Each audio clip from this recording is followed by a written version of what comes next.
This is the draft season podcast back from a mini hiatus with all of that content you needed. It's your boy Young Raz coming live from where I often do a rainy and dreary Queens, New York. Today I'm with my player partner Sean 5K. Talk to him. You already know, back in the building. Black Twitter's #1 fantasy sports and entertainment podcast. We back. Now let's March is gonna be April's gonna be a crazy month, man. We got a lot on the docket coming for you guys. NFL draft content about to hit overdrive shortly. That's on the way. NBA playoffs start in less than a week, basically, which is crazy. We got the playing games basically start next week. So we're gonna have to preview that. We got MVP talk, all NBA, all defense. There's a lot to discuss.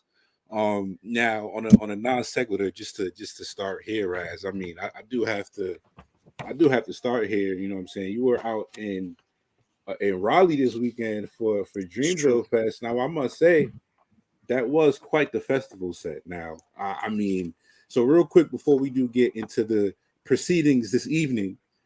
How was the show, bro? Who had the best set? Talk to me a little bit. What was that for Dreamville Fest? I know I've seen a lot of it was some things, it was some ladies in the Of course, in the festivity. So how was the events in the for the Dream Villains Collective? So I don't know, the listeners, I'm sure everybody's been to a music festival. Those that I can't actually guarantee that, but those who have been fortunate to be at a music festival, they know how chaotic it can get. The moment you walk into a music festival, yeah, a lot of drugs, you lose phone service. If you don't go in there with your mans or your group, you might not find them till tomorrow. A lot of dirty Air Force Ones. Yeah. So let's start by saying that. A lot of Bel Air. The ratio jerseys. There was no Bel Air jersey, there was no Fresh Prince jerseys, limited amount of dirty Air Force wearers. I want to tell you that right now. There was a limited amount of dirty Air Force wearers. If you guys are tracking with me, you know what that means. Since the proceedings out in Travis Scott's festival, a lot of everything is pretty much age appropriate at this point. They actually had good security. Yeah, there was security. Cole. Like I love that. You see, shout out to Cole. There was phone service. There was phone service in the festival, bro. Phone service in the festival. That's unheard of. Let's start there. The sets, most people get, unless you're a super hardcore fan of anybody performing before 4 p.m., most people get there around 4 or 5 because those days are long. It was in a huge, park, a lot of nature going on, a lot of trees. So that was a switch up. There was no concrete on your ground, on your feet, standing in that concrete. Shout out Polly Pockets. No black Air Force Ones. It was all a family affair. It was love, good vibes. Kaylani, great, best show. She was probably top 2 out there, man. Like her vocals was nuts. Ari Lennox was up there looking very moisturized, singing her heart off too. So shout out to the Shea Butter Baby. If you're a fan of Dreamville, like they rap, they're hippity hop people. So like their performances usually have live bands and they're not singing over their words, they're rapping over their words. So there was a lot of like vocal displays there. JID, Earth Gang, like those guys really gave it their all. Cole was Cole. Cole did what he did. He performed Too Deep for an intro, which is, if you're a Cole fan, like that's one of those that you've never got to see live. Like, so that was huge. T-Pain, shout out T-Pain. T-Pain put on a show out there. T-Pain dropped some new music at the festival, which is I'm against that. The festival is not the place. Yeah. Polly Pockets is on. He know what we're saying. The Shea Butter was strong, brother. Yes, sir. Don't artists don't play new music at festivals unless it's good. 9 times out of 10, if you're a legacy artist, it's not. So don't drop it. That's not the forum to drop it. We don't know the words. We can't sing along with you. We're just standing up there looking stupid. But T-Pain, the song wasn't too bad, so shout out to him. That Gangsta Grill set, Jeezy shut it down. That's what I was looking forward to, man. Because first things first, I don't know if anybody's seen the this is why you shouldn't have idols. And don't look up to any rappers specifically. But like the actual like old me would have been like super ecstatic about Wayne and Clifford Harris T.I. set, but T.I. is going full bozo at this point, and it hurts my heart. Trap music is a classic. He got classics. They both got classics, super but classics. Yeah, man. I don't know if y'all seen that footage of him in the comedy club going dumb.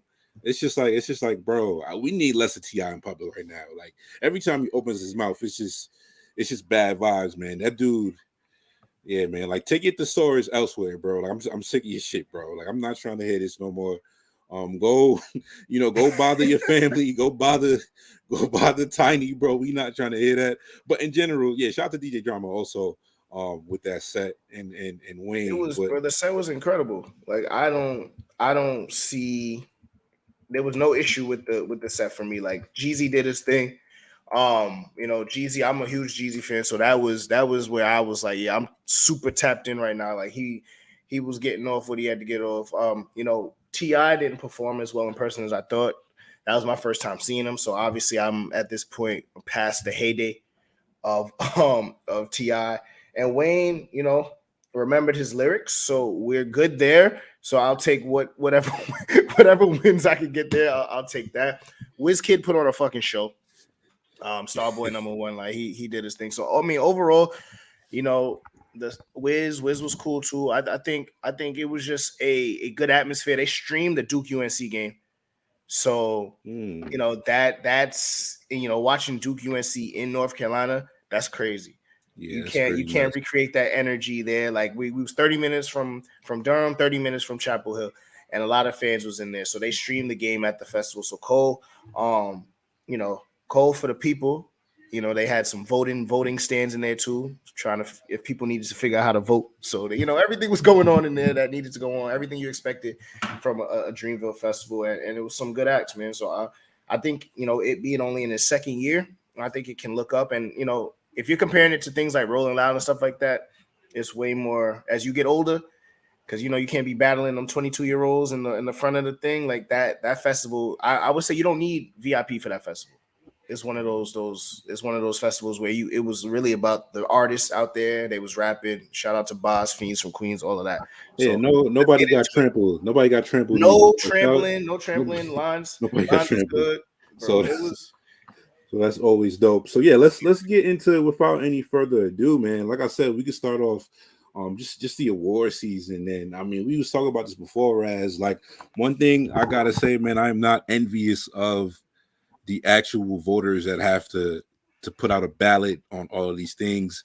Particularly this year. Like it's No. very a lot of what I'm saying, deliberation and just like going back and forth, a lot of arguments that can be made on each side, for all of these teams, and for all of the guys who have really been performing at it. If we're talking, like I said, we there's enough rookies to make a legitimate, like, three all rookie teams of guys who've like legitimately played great basketball in this class. We could talk about like even under heralded guys, man. Shout out to what I'm saying, Queens. Shout out to Jose Alvarado. Like he deserves some love. We could just start there. But I mean, like, Raz, what was like making these lists? Like, what just stood out to you? Like for me, one at least, I talk about it all the time. The talent in this league is at an all-time high. Yeah. You could talk about, oh, like this league is soft, the game is different. But just skill wise and production wise, some of these numbers that guys are putting up right now, and the night to night, just guys on that level who are doing ridiculous things on the court. It's just really hard to, like, I don't, like I said, I'm not envious of anybody who has to put these ballots together. My only thing on that is I just wonder how much you got to watch a lot of basketball to really be able to organize this thing. That's just my thing about Paulie Buckets. That Alvarado look like a character from NBA Street. But man, nah, facts, bro. He dead ass does. But yeah, man. My only thing is I'm just like, for some of these national media guys, I just have a little questions about how much basketball are they watching. When it comes to like all defense teams and some of these other rookies, it's real easy for them to just go with, or specifically for like all defense and all NBA, it's real easy for them just to go with the guys, the familiar the flavors, the more veteran guys. When a lot of the up and coming guys might get a little bit, discredited just for not being that household name yet. So, what went into this list? Like, what were thoughts that you had before we actually get into these lists? Like, what was going through your head filling out these hypothetical award ballots? Starting with just the rookies, like, as if everybody can go back on wax and hear our discussions about this class, but there were some players that we were legitimately torn on. Where they should go and where they might go and kind of their ceiling. But we never denied really much the talent that came into this rookie class. So I think I had to take into account the learning curve for a lot of these rookies in the NBA. Some people were in better situations, so their talent showed up a lot quicker than other people in this class. But I do think, as I started getting into that second rookie class team, you start thinking about people that you didn't even think would be on this team. At the beginning of this year, like a lot of under the radar players showed up and proved their value, and they played way better than their draft selection. So there were some tough cuts to make. I do think there are years. I don't know if this is one of the awards that we need expansion on in terms of like adding a different slot, because there's years honestly where we're struggling to fill out the second team, right? So I think 2 is right around the right mark for the rookie team, but it's just like in a year like this, I hate to be the breaker of bad news. There's a lot of good rookies in the NBA right now.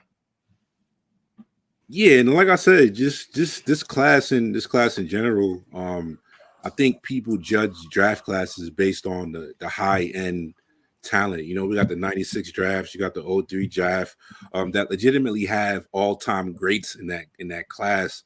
Like the 96 draft, you got a top 10 to 15 player of all time.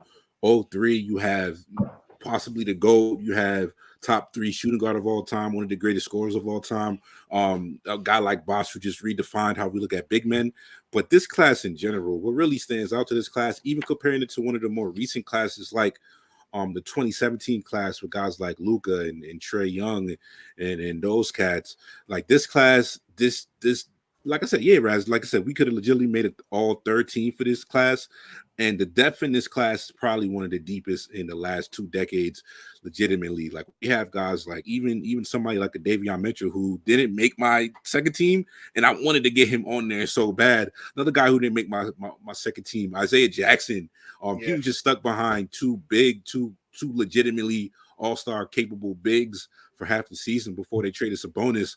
Since they basically freed him, he's been incredible. Paulie Pockets in the chat about Trey Mann. Trey Mann has been a bucket. He's been a bucket. Future Lou Will type for sure. There might even be more upside. Like that might be underselling what he can do if he like not to put a ceiling on what he's capable of doing. So even a guy like Duarte, who's just like he only played 6 games, I think, in the second half, but just like obviously he was like 28, but just solid as the rocks every time he was on the court. So let's get into like what was your second team all rookie and like a couple guys who missed on that end. I'll say my second team right here. I got Ayo. Shout out to him. I got Herb Jones, Jalen Green, Chris Duarte, and Bones Highland. That was my second team. And there's some tough cuts I had to make there. Obviously, Jose Alvarado is a great story. That's somebody I would have loved to have on the team, as you mentioned earlier. He's making headlines right now for his his sneaky steals that he does, which is just pure comedy, and I do love it. It adds some type of theater. The NBA doesn't need extra theater on the court, but watching him sneak up on people and steal it from professionals, I feel like that could happen to me at a pickup game. So I'm happy to see that it's happening to NBA players. So I think he would be Alvarado, yeah. I think that's he's probably my snub there. I mean, there's a few, like you said, Stu is one of those dudes. He should be on there. There was just so many good rookies this year where you're just like, I think the league is in good hands. I don't feel bad. I don't feel bad about leaving some of those guys off because I feel like they're gonna find a way to make us eat some crow in the next couple of years on just with their play. Yeah, and I think like even like shout out to one time, shout out to the guy Bones on here, man. I don't know if you've watched the new Bel Air Raz, which I've is seen funny. the episode.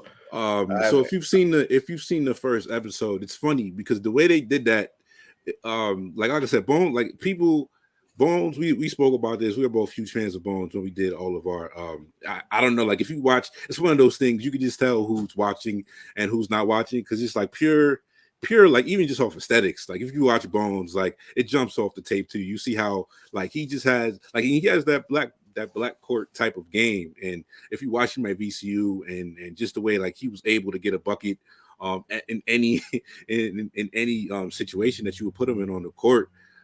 So love seeing him have the success. What he's done in the second half of the season has been incredible. But going back to the Bel Air for 1 second, like that first episode where Will goes, I mean, spoiler alert, obviously, but where they basically Will goes to jail in that first episode. I mean, if you know Bel Air, it's not really a spoiler alert if you know anything about the OG Bel Air. But yeah, he shot a gun in the air, a black top going to get some trash talking D boys in the hood.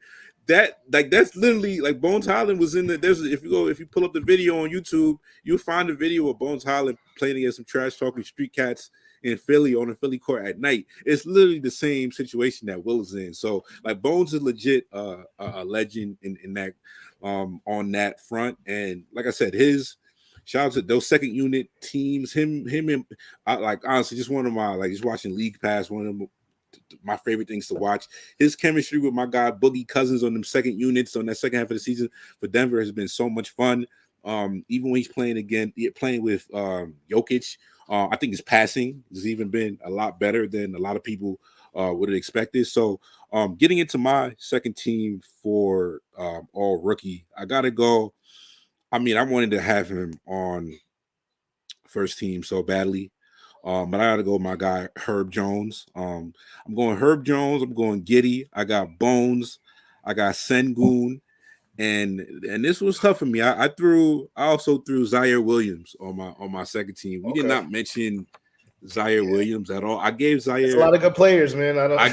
And my first cut was kind of Duarte, man, and I think Duarte legitimately he only played 5 games in the second half, which.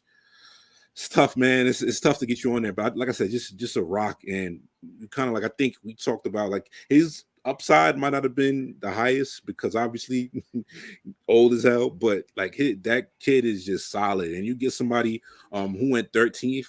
I think most times if you get somebody at 13, that's just a great pick. But like even like I think Kaminga didn't get enough minutes, but I think in a regular year, even in the limited minutes that he's got, he's been like he'd probably make that all second team. Trey Mann, somebody else who I couldn't really get on there. There's a bunch of guys like even Cam Thomas when he's got minutes. Jay Gup.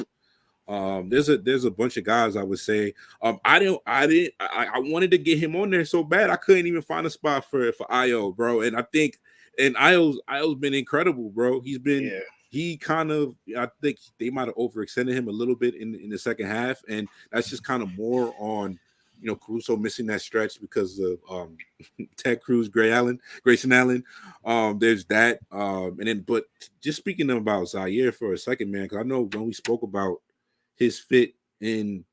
Or just fit coming in. I think like I love the pick. We generally not generally, we're just huge fans of the Memphis front office and what they do, and they're ahead of the curve. Like they were ahead of the curve 100%.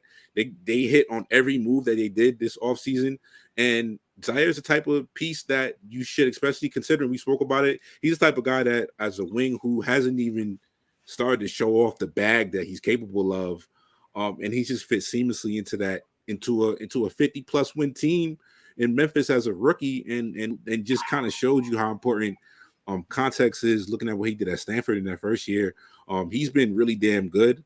I don't know if he'll make all rookie second team, but I think just like he's basically been a starter for them since like December, and been playing legitimate rotation minutes on one of the deepest teams in the league. So like I said, shout out to Zaire, man. I think he's probably had one of the most underrated guys. Even Giddy, man. I think Giddy missed a lot of games, which kind of took him off of that second team for me during the second half of the stretch. But I think the passing for him also jumped off the screen watching him on tape. But even shout out to friend of the show, Matt Issa. He talked about how damn good of a passer he is, and man, it's just hard to that type of feel that he has as a facilitator it's a special trait legitimately, and we'll see how far the offense goes for him. But like, yeah, it's like I said, this is just an insane class. So who did you have on your first team all rookie before we get into rookie of the year? Okay, so first team rookie, I had Mobley, Cunningham, Scotty Barnes, Franz Wagner, and Giddy. Yeah, my first team, I had I think this is last basically since I think he got off to a very slow start, but basically since July 1st, Jalen Green has averaged 18 points, 44% from the field, 37 points, or 37% from 3 point range. And like I said, I know even just like prepping, I thought he would come into the league and averaged 20 points, and he got out to a slow start, but he's at 17 points per game, 5 straight games, and maybe it's possibly a little bit of recency bias. I get it. I wouldn't be mad. It maybe I'm being prisoner of the moment, but I think, especially how he's finished off this last, basically since January 1st, in totality, he's been really damn good and just kind of shine that light on how good of a rookie and how good of a scorer he could possibly be. So, I mean, let's get into it after this. I mean, even Franz, bro, I think Franz has been way better than anybody can expect. I think he has an argument for the most consistent and the most steady rookie out of all these guys. I think he's been a better. Like his scoring game is so much more advanced than I think a lot of people gave him credit for. He can do it to you in a lot of ways. High feel for the game. Has an argument for being possibly the best player on that Magic team, Yeah, and he's the type of guy, he has a skill set to where he can play with anybody. And if you have ball handlers, you have another big wing, he could do it all. So I mean, just getting into rookie of the year real quick while we are on the youngins. I mean, what was like your top 3 to 5? And I think there's a lot of arguments that can be made for. I mean, Friends legit for I think in a down year, Friends has definitely had a rookie of the year uh yep. type of season. And like if somebody had Friends number one, I necessarily wouldn't be. I don't think it's crazy. But as far as going through rookie of the year, how was that process for you? And what did you make of all these guys? Obviously, huge Scotty Barnes fan, each of us. So what did you make of this? I think all these guys have an argument that can be made for each of them. Yeah, it was tough, right? I mean, like Mobley was one of those guys that really showed out in the beginning of the year. And up until he, got hurt, he showed his defensive versatility, which was, we were saying things like people were saying things like they've never seen a big man to be able to stay in front of like one through four like the way he did, and he can literally guard 1 through 5. And his shot blocking ability was incredible. So I mean, just on that front alone, he had a an opportunity to win the award, and he was on my list. And then you had Gidey down in Oklahoma City, who he, like, to Matt's point, friend of the show, he was passing incredibly. And once he got into a groove, obviously it's hard to watch the Thunder sometimes, and to kind of to watch through that fodder that they're running down there in Oklahoma. But like his play shined through. And then when you have to sit there and look at somebody like Franz Wagner, to your point, like you said, he also had. It was literally my whole rookie first team that I had to decide between this, because I feel like it was that tight. Cade came on a little later after he got back from that injury, and he looked like the player that we thought he would be. And then obviously Scotty Barnes, filling in for Pascal admirably in the beginning of the year, playing in different positions. We even got to see point Scotty Barnes at some point this year. So it was just a breath of talent that this first team kind of gives us hope into the future. And I mean, rookie of the year, I biasly, and I will admit my bias in this one, I biasly went with Scotty Barnes. And I do, one, he has the team success, and that's more of a team thing, but he was also able to play into that system and fill in for a very major cog for a major part of that year. So there wasn't much of a drop off. Obviously there was a drop off when you're missing somebody like Pascal Siakam, but he did fill in and he played that role, and I gave him the nod there just because of a bit of that team success, which is unfair because obviously the Cavs also experienced some team success with Mobley, but I just gave Scotty Barnes the nudge. I mean, just real quick though, like just in terms of like expectations, to let you go a little further on that, like what, just talking about, to go a little further on Scotty, just in terms of like expectations and what he got. And I think just watching him and going through like a recent deep dive I did on just Scotty, watching some more of him, man. I think one of the things that you said, even you know what I'm saying, go check out the old content draft breakdown we did for Scotty. And I think you like, even though he shot 30% from three, which is like not great, but he wasn't afraid to like let it fly. And I think that's kind of like one of the, like, it's not, he's not like like, I don't think there's like a Ben Simmons concern with him there, to where like we don't think he's ever going to, like, he's afraid to shoot, like, or like, is this guy working on his jump shot at any moment. But I mean, just in terms of like expectations for Scotty and what you saw from him, what did he, how much did he impress you on, like, even just taking it to another level, and and just like I said, from day one. And he was pretty much incredible. I think so much of his game translated, and it was a lot of little things that he did that just gave him that incredibly high floor. But even watching him, I'm just like, wow, man. Like he's especially one of those guys that it's not wise to put a ceiling on what he can be in the future. Yeah, it's. I think the most impressive thing for me with Scotty was that we thought, his offense would take a little bit longer to come along. I did not see him. It's not like he's out here lighting it up either. In terms of just being a super, offensive player. But I thought we would see the struggles there a lot more than we did this rookie year, which was like a big surprise to me and a happy surprise to me. I thought, a little bit of the playmaking and the defensive ability was what was going to shine through and get him his minutes. But the fact that he hasn't been a minus for this team offensively is where, it kind of has my wheels turning about, like you said, don't put a ceiling on him because, if that offensive game continues to grow, and it seems to have taken a step from college when he got to the NBA with a little bit more space, if that's something that continues to grow over this offseason, we're looking at somebody who has the ability to be a star player in this league. And I think, even like I said, Polypox in the chat again, do we still see Cade as the best player in this class going forward? And like I said, I think it's I like mean, yeah, until further notice is like I that's how love I feel Cade. about it. I had him number one in on my board, obviously, coming in. I think, like I said, I still think the jury's out. If we're just like and that's no disrespect to Cade, because Cade has been every bit as good as I've thought he's been. It sucks for him, I think, in this case. The ankle injury that he did have, I believe it was an ankle injury earlier in the season. I think that played a big part of he wasn't able to hit the ground running. And it's tough because I think people kind of jumped the ship on like him struggling early. He didn't play much in the preseason.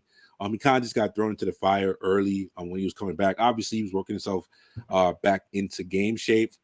And I kind of think, yeah, it was about maybe that first like 15 games of the season that he was working himself back into form before he really got, what I'm saying, got back to what Cade's done. But like I said, I think he's gonna have a similar element to even a guy like Luca, who obviously that's huge praise to even make corollaries to how skillful and how that production is going to be similar. So I think even with a guy like Cade, the efficiency has kind of been the only thing that hasn't been there for him this year.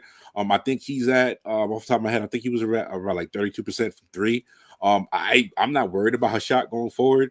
He was taking. I think part of that is just. I think she's had good shooting months. The shooting has been a little bit more. It's been variant for him and a little volatile.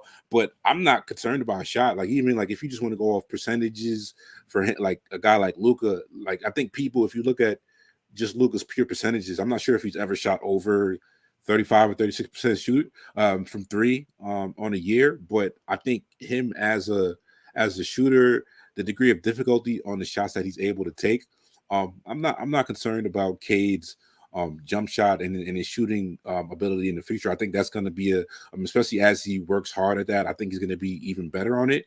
But yeah, for me, if I had to go, I think I'm going to go Mobley one.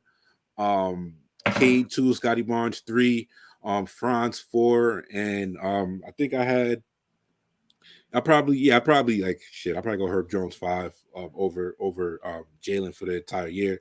But talk about Mobley for a second, man. Before we get on these rookies, the kid legitimately had a case as he was the connective tissue on that team that just made everything fit. His defensive versatility. You look at somebody like just the amount of bigs, and we talked about this before, but like even looking at somebody like Anthony Davis, who obviously had a down year this year, but guys with that level of defensive potential don't come around often. It's a legit game changing defensive presence. Even looking at he might not guard fives all the time. He didn't need to with Jared Allen out, but even when Jared Allen was hurt or with Jared Allen in the lineup, even when Jared Allen was in the lineup, just his versatility. One of the most fundamental defensive players. Like I think just watching him, like it's AD, it's Tim Duncan, the guys that we're talking about how good of a defender that he can be. I don't think, I've seen people making the argument if you're just looking at the box score and saying, oh, Evan Mobley, he's only averaging 13, 14 points or whatever, 15 and 8 or whatever it is at this season. And I just think that's a very lame argument. It doesn't, if you watch what he's able to do and how much he affects the game on a possession to possession basis. This is rare stuff that we're seeing. And he's going to continue to get better. And his second year leap, especially as his like I think he can get to a 20 point per game scorer pretty easily. In a next year, if he's averaging 20 points, wouldn't be surprised. A couple years down the line, also wouldn't be surprised. Is he going to be a 3-point shooter? He was hitting his shot really well early in the season. I don't know how. I think he's going to get to league average. So I think he's a better shooter than young AD. So I think even if we're just talking about a shot, that kid is going to be incredible. So yeah, man, I got Mobley, no disrespect. It's one of those things to where if you got Cade one, if you got Cunningham one, if you got Franz one, I'm not mad at any of them. So I really don't think it's one of those things where like I'm looking at you crazy if depending on your order. And I think even when we get into MVP a little down the line, I think it's similar to that as well. Real quick, Raz, who would you have for Coach of the Year? If you had to just rank them, I think there's a couple guys who have extremely good cases. Eric Spoelstra does not have a Coach of the Year in his career, which is kind of nuts. Even though I think he's consistently one of the 5 best coaches in the league on a year-to-year basis. Monty Williams got robbed last year, so I probably do see some. I don't know if he got robbed, but he got robbed. He got robbed. Did he get robbed? Man? He got robbed. I mean, he got robbed. But who would you have? We don't need to talk about Tibbs right now. Tibbs was a bozo for this year, but I don't think he got robbed. That's what I'm saying. Like I know I would love Monty. I have Monty as my coach of the year this year, right?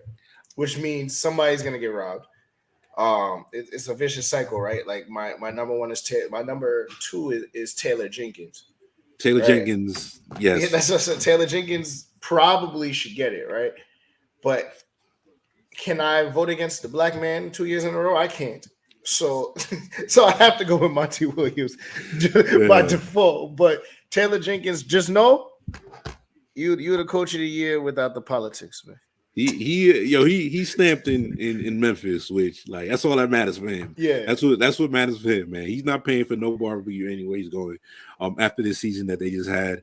Also, I'm gonna say shout out to Ime Udoka, man. Job he did with that Boston team. You know what I'm saying? They're not gonna give him the boy wonder genius tag because he's not Brad Stevens, and dirty game we play with who we call as these prodigal actual coaches and things of that nature. He's not Brad Stevens, so he's not going to get that Boston bump. But Ime Udoka's had a phenomenal season. I think he's pressed every button, every right button that needed to be pressed for that Boston team. I think like I said, the job that he's done, especially he's motivating those guys.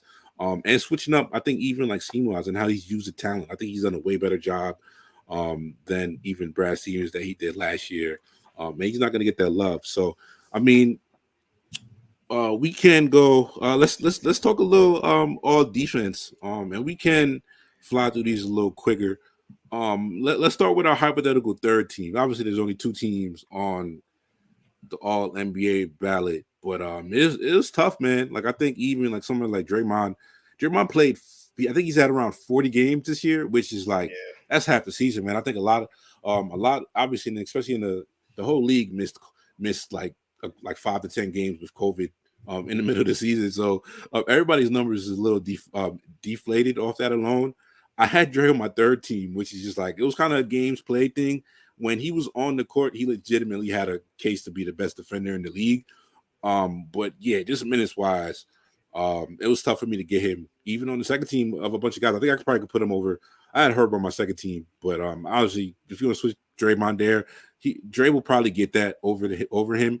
But my hypothetical third team all defense, I had Alex Caruso, Yep. Thibault, Jared Allen, Embiid, and Dre, which is a loaded third team.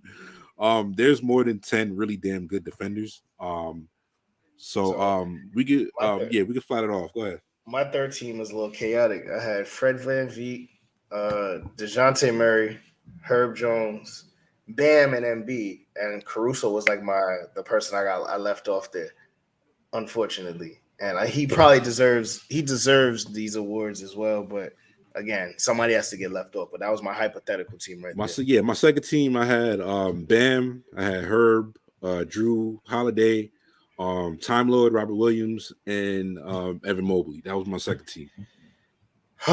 Boy, so my second team was Drew, Matisse, Draymond, Mobley, and Gobert. I So and then Yeah. yeah, go and just to shoot off my first team real quick, I had Marcus Smart, Mikael Bridges, Yep. Giannis, Jaren Jackson, and Rudy Gobert on So I my have that same team minus Gobert, and I put Time Lord.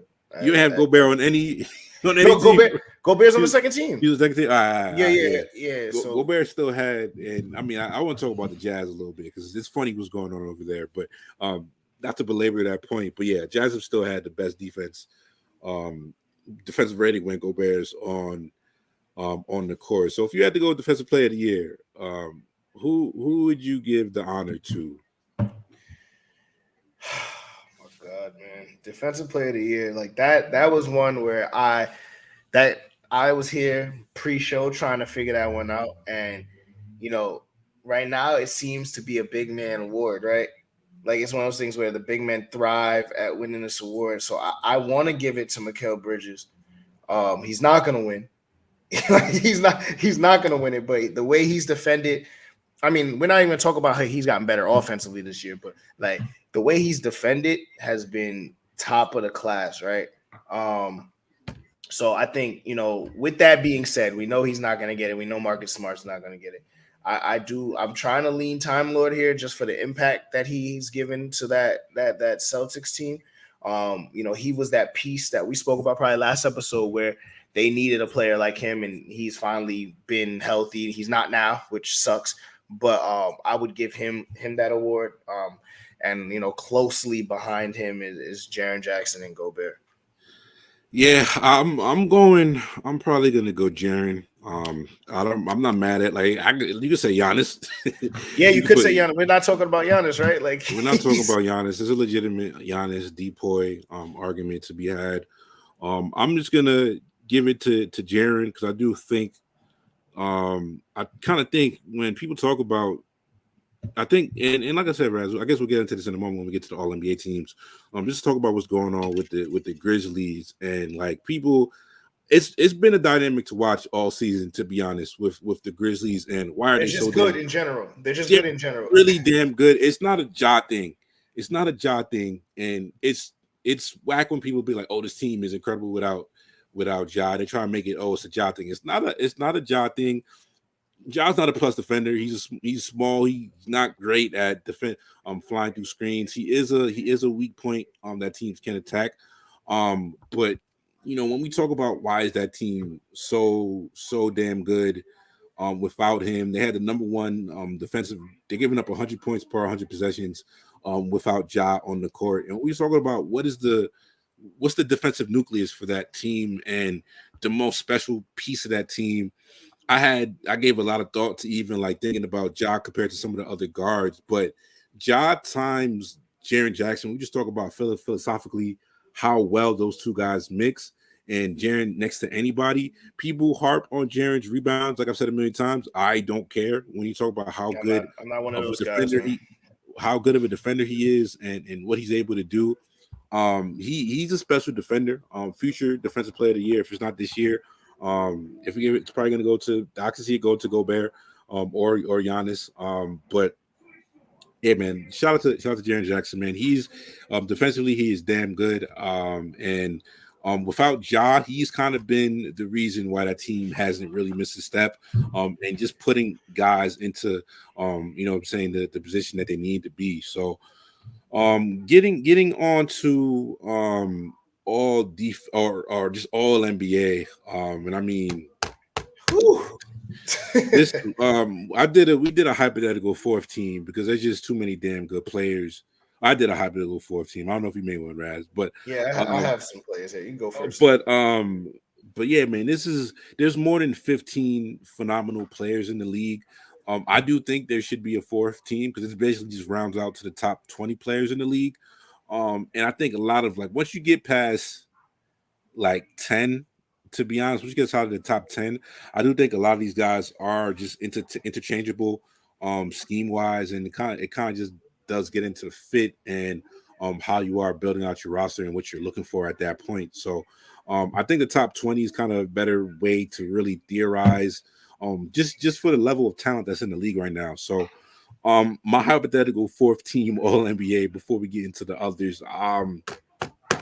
Bro, the fact that Drew Holiday can't get no all NBA love is insane. Like I think Drew is, and like I don't even think you could say like Drew is one of those guys who doesn't put up stats and he's just like a low volume guy. Drew's so much better of a these last couple years, he's gotten better on offense. Finishing 3 point, he shooting damn near 40% the last couple years from three.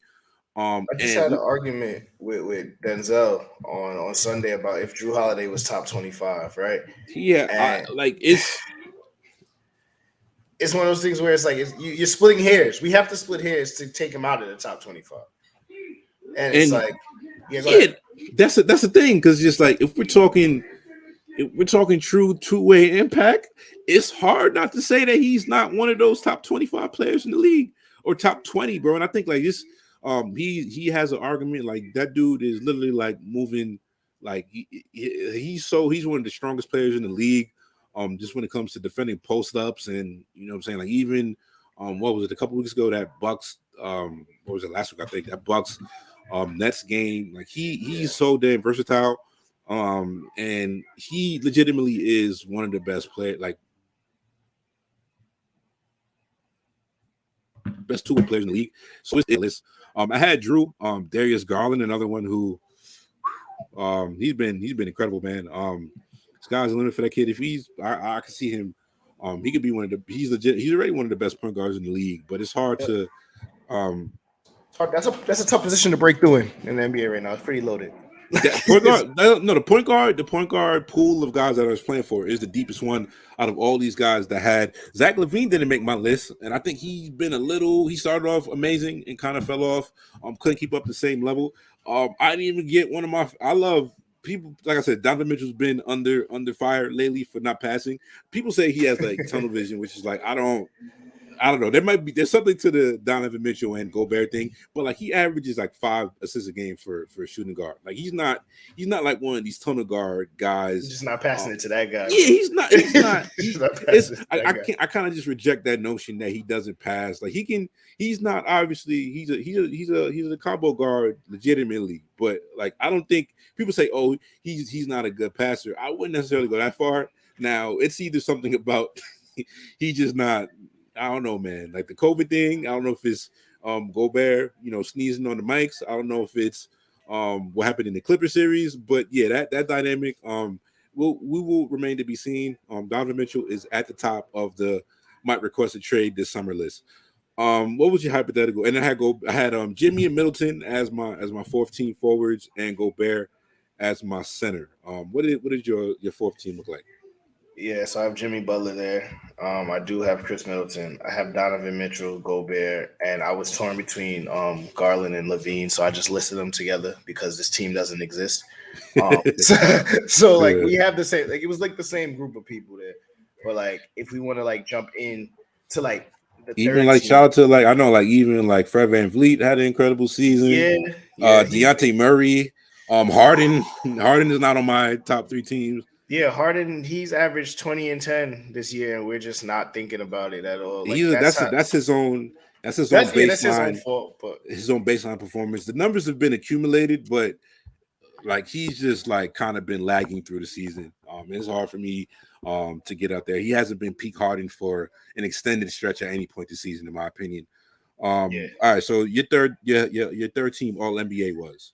Woo! Here we go, man. Trey Young, Chris Paul, LeBron James, Pascal Siakam, and Carl Anthony Towns as a third team. Like that's ruthless right there, bro.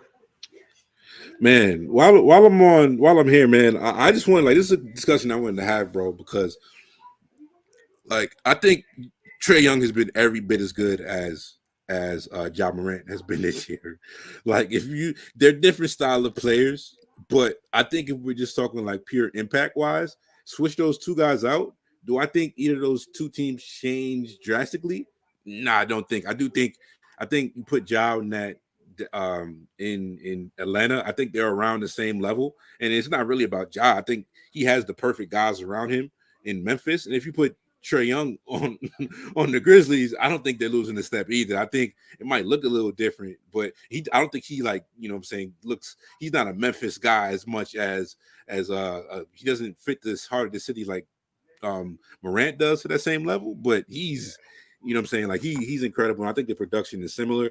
It was a toss up for me. My third team, I had Trey Young, I had Clifford Paul, Chris Paul, CP3. I had Siakam and LeBron as my forwards. I think Siakam is low key just been. I Just think chucking along, bro. Like he's just chucking along, that's dude. yeah. He's had his damn near best season that he's had, and I think like that's been incredible to watch. I think you know what I'm saying what he did, and yeah, I think even like his passing has got so much better. He's shooting like 35% for three. Siakam's been incredible. And I had Cat as my third team center. So Cat's same incredible, team. man. With him, it's just funny, man. Like especially because I watched that team very, very intimately and closely. But there's a couple things that he can still get better at, like as a passer. I think the one thing that really kind of just takes him keeps him consistently at a level under a guy like Jokic and Embiid. And if you had Gobert over him, I really wouldn't be upset about that. I think a lot of people will have him because the most you know what I'm saying, just frustrating thing about Cat in general is he picks up like 2 to 3 fouls a game on little ticky tack, being overly aggressive, always in foul trouble, which kind of affects the flow of that team. And you know what I'm saying, I think that's one of the things, but you know what I'm saying, just the volume that he's shooting at is unlike anything we've seen. You know what I'm saying? People talk about the argument between him and Dirk. I think Cat is just the best shooting center ever, and I still do think Dirk is the best shooting like big man forward, power forward easily. But yeah, man, Cat is incredible, and like I said, like even his dribble drive game and when he puts the ball on the floor, it's insane. He's dunking on dudes. Like Cat is one of the wildest talents, and this just talks about like how good this league is right now. So what was your you said your third team, correct? What was your Yeah. second team? Boy, second team. Steph, Luca, DeMar, Tatum, and Embiid. And that was painful to do. Putting all those people on the second team after the years that they had, just it sounds crazy to say out loud, right? But Steph, Luca, DeMar, Tatum, Embiid.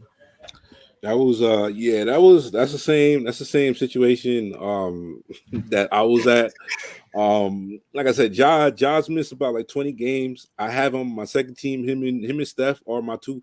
are my two guards on the second team. I think if Ja kind of put the cherry on top of the season, I think him missing this last kind of stretch kind of took away some of the momentum for him. And Mhm. not even I'm not even going to make the argument about them being incredible with him.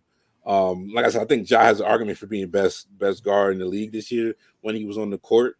But like I said, I think even like I think people look at Steph as having he just had a he had a down Steph here. I think Steph is still one of the most impactful guards in the league. If somebody came to me and said like the Warriors were 46 and like something crazy like 10 when in the game that before Steph got injured a couple games ago. So I still think the impact is there and what he done for that team is like similar to peak Steph game. I think he had like basically like a month stretch where he was down. Like I said, Ja has an argument for being first team. That one was hard for me. Yeah, I'm not. I mean, that one I thought about that for the longest on here. And my forwards were KD and DeRozan. KD's another one who just kind of missed too many games. KD at the peak of his powers is a scary thing to watch. Um, so that's another one. And I have Embiid, like even Embiid, like Embiid on my second team is wild. Like that's probably the wildest one to me Yeah, because he's been a top 2, 3 player in the league. it's just his Um, position right now is also stacked. Like it's like big men are let stop burying the lead, Sean. There's a lot of good players in the NBA, bro. all right, so who is your first team? And then we get into MVP real quick. First team was Ja, Booker, Devin Booker, Kevin Durant, Giannis, and Jokic. First team I had Luca, Devin Booker, Giannis, Tatum, and Jokic. At this point, I mean, I don't mean to belabor the point. I guess people are gonna have long conversations about this between For Jokic sure. and Embiid. They're both incredible. I personally do not care too much about the conversation because I think it might just be a what your favorite thing is about them. Beauty in the eye of the beholder. I think even Jokic has been every bit. He's been better than he was last year, and what he did last year was unheard of. And I think he's been even better. Um, the fact that those two teams are only a couple games in in the win total difference wise is also insane. That Jokic is just kind of missing his second and third best player on that team. So I mean, do you have anything for the Jokic Embiid thing? I think like no disrespect to Embiid, like he literally what he's doing kind of just boggles the mind. Yeah. And I feel like I've kind of been a little tough on Embiid over the past couple of years, and I think he continues to get better than I ever thought he would be. And if he like, I'm not like gonna be shocked or like upset if he wins the MVP. Obviously, too many good players. But what do you make of that dynamic? And there's a all of the Philly people probably gonna hate us for that one, but So my thing for me, if we want to let's to address the elephant in the room, like I'm a Jokic guy, right? I love Embiid. Embiid is unguardable. He gets to whatever spot he wants. He gets fouled whatever he wants. He hits free throws. Like Embiid's the real fucking deal. Um, and like you said earlier, like it may come down to what your flavor is, but I mean the way that Jokic has been able to get this team to where they are right now, missing Murray and Porter for the whole year. I don't think you can, he's playing with Aaron Gordon and Will Barton. Shout out to Will Throw Barton and that team, but like they are missing literally their second and third best player, and they are a comparable team to the 76ers currently. So it's like Jokic does a bit of everything. He leads the team in every category. His playmaking is ridiculous. He's gotten better. We used to kill him. We used to kill him for defense because he is not the best defender in the world, but he's gotten better at that. So I mean, Jokic right now has the edge on Embiid, and it could be circumstantial because like the team could look the same, right, with those two players back. He would just have more proven commodities next to him, but because of the circumstances right now, I got to give it to Jokic. yeah, man, not like I said, not gonna hear too many arguments from me. I think we do both. I think Giannis also has a He does. MVP conversation. I'm gonna just say Giannis MVP. Fuck it. But like I said, I'm not belaboring this point any further. But yeah, man, I guess we can close this up on most We improved gotta, player. yeah, I didn't actually give this as much thought as I mean, I think 6 minutes going to Tyler Hero or whatever. But I do think the most improved is a more interesting discussion here. So, who would you have as most improved, Raz? I mean, I do have Desmond Bain as my most improved player. He's somebody that we were also big out of that draft. Was that last year's draft? One of those older players that kind of get overlooked because of their age, but he comes in ready to help an NBA team right away, and he still has the ability to improve, which we tend to take out when the players are a bit older. Um, he's filled in admirably on that second unit at times with helping with the ball handling and the playmaking. Obviously, Ja's been out, and we've said it, that this team kind of just keeps clicking regardless of who's playing. So they may just be getting that boost from there. But I do think Bain has taken a great step there. I'm not mad at that, man. I don't know if I don't know if he wins it. Kind of like, but I think him and I think some people might throw John in that conversation. I think just to consider what he's done. Um, Desmond Bain shooting 46% from the field and 43% from three. His numbers and him and I think Jordan Poole also has been Jordan Poole's second half kind of once actually Steve Kerr actually like let him go and gave him what I'm saying, a little bit of more free reign. I think what he's done has just been incredible.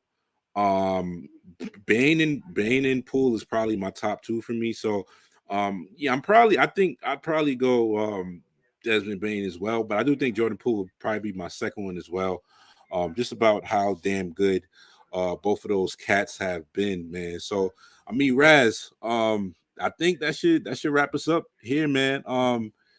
We got some more. We got a lot more Drew, content coming from you guys. yeah, I was gonna say I wouldn't be shocked if they do give it to Ja, um, because of what he's done. But that Grizzly team is a well-oiled machine, so we'll see. But yeah, sorry to cut you off. Let's close out. Nah, man, take us out of here, man. We got some more content coming for you guys shortly. I'm in a draft right now, so Raz, please do It's take draft us out of season. here. It's draft season, It so we is do it live is what we. draft season. We do stay true to the brand. Be on the lookout for more content coming shortly. And Raz, yeah, take us out of here, Yeah, bro. I got you, bro. I Make don't sure know you who the get your fuck to play take in. it. Polly Pockets, always appreciate you, brother. Thank you for joining us always. Yeah, this is draft season podcast. Like Sean said, we got a lot of content coming up. NFL draft stuff. We're gonna get into some of these prospects. We will be here for the kickoff of the playoffs. We do have to discuss the fallout of the NCAA tournament at some point in that NBA big board again. So, this is the draft season podcast. This is your boy Young Raz signing off. I'm gonna holla at y'all.